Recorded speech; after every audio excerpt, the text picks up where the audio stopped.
जय श्री राधे दोस्तों, आइए सुनते हैं आज की कहानी। कहते हैं कि प्रत्येक मनुष्य मृत्यु से डरता है, लेकिन जन्म और मृत्यु तो सृष्टि का नियम है। ये ब्रह्मांड के संतुलन के लिए बहुत जरूरी है। अगर ऐसा न हो तो एक मनुष्य दूसरे मनुष्य पर हावी हो जाए और एक दूसरे को जीने ना दे। तो आइए सुनते हैं इसी पर एक छोटी सी कहानी।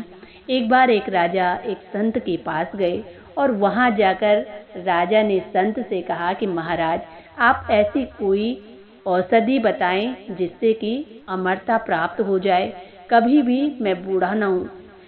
संत ने जब राजा की ऐसी बात सुनी तो संत को हंसी आई, लेकिन फिर भी संत ने राजा से कहा कि महाराज, आपके सामने जो आपको 2 पर्वत दिखाई दे रहे हैं, अगर आप इनको पार कर लेंगे तो इनके पीछे आपको एक झील मिलेगी।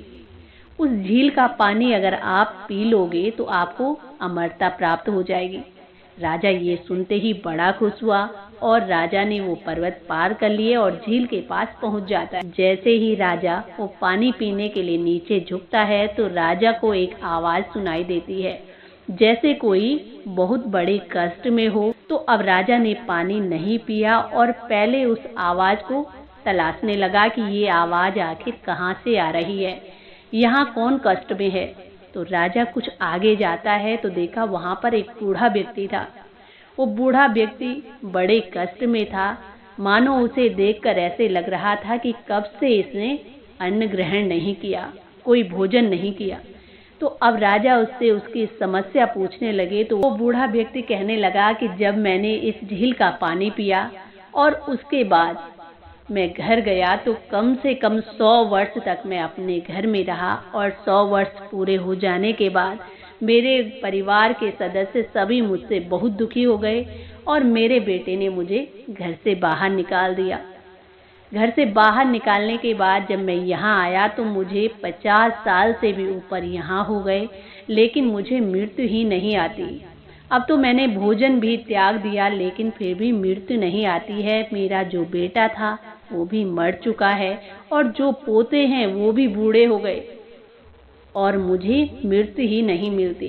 तो इस प्रकार वो बूढ़ा व्यक्ति अपना दुख दर्द राजा को बताता है और ये सुनकर राजा को बड़ी हैरानी हुई।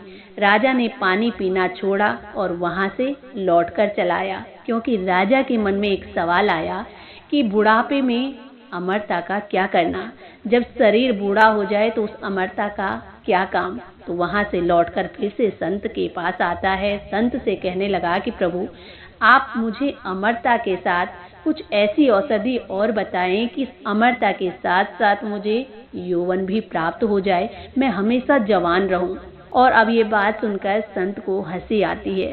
संत ने राजा से कहा कि महाराज, जैसे ही आप झील का पानी पिएंगे और उसके आगे आपको एक और पर्वत दिखाई देगा।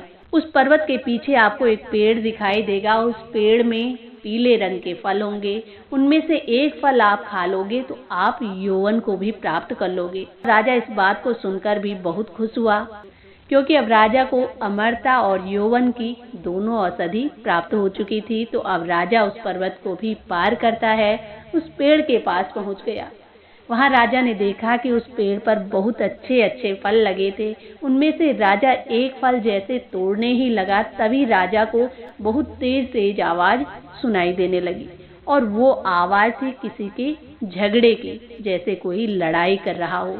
अब राजा को ये सुनकर बड़ा आश्चर्य होता है कि इस सुनसान जगह पर आखिर कौन लड़ सकता है। राजा ने फल तोड़ना छोड़ दिया और अब उन व्यक्तियों को ढूंढने लगा जहां से वो झगड़े की आवाज आ रही थी। कुछ आगे गया तो दिखाई देता है वहां पर कुछ व्यक्ति आपस में लड़ रहे थे।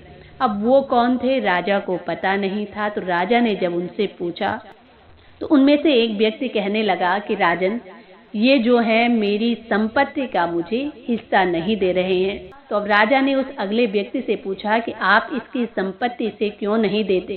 तो वो व्यक्ति कहने लगा कि जो मेरा बेटा आपसे ये शिकायत कर रहा है ये 200 साल से ऊपर है और मेरी उम्र 300 साल हो चुकी है और जो मेरे पिता हैं वो 400 साल के हैं। अभी तक मेरे पिता ने मुझे मेरी संपत्ति नहीं दी, तो मैं अपने बेटे को कैसे अपनी संपत्ति दे दूं। वो व्यक्ति अपने 400 साल उम्र के पिता की ओर इशारा करते हुए कहने लगा। तभी जो उसके पिता थे वो अपने पिता की ओर इशारा करते हुए कहने लगे कि अभी मुझे मेरी ही संपत्ति नहीं मिली तो मैं इनको क्या दूं।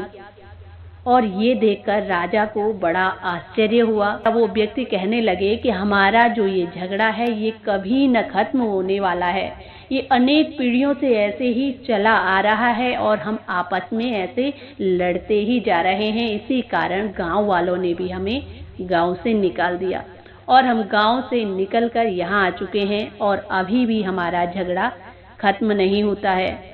ये सुनकर राजा को बड़ा आश्चर्य हुआ। राजा वापस संत के पास लौटकर आए और कहने लगे कि आपका बहुत बहुत धन्यवाद जो आपने मुझे मृत्यु का महत्व समझाया।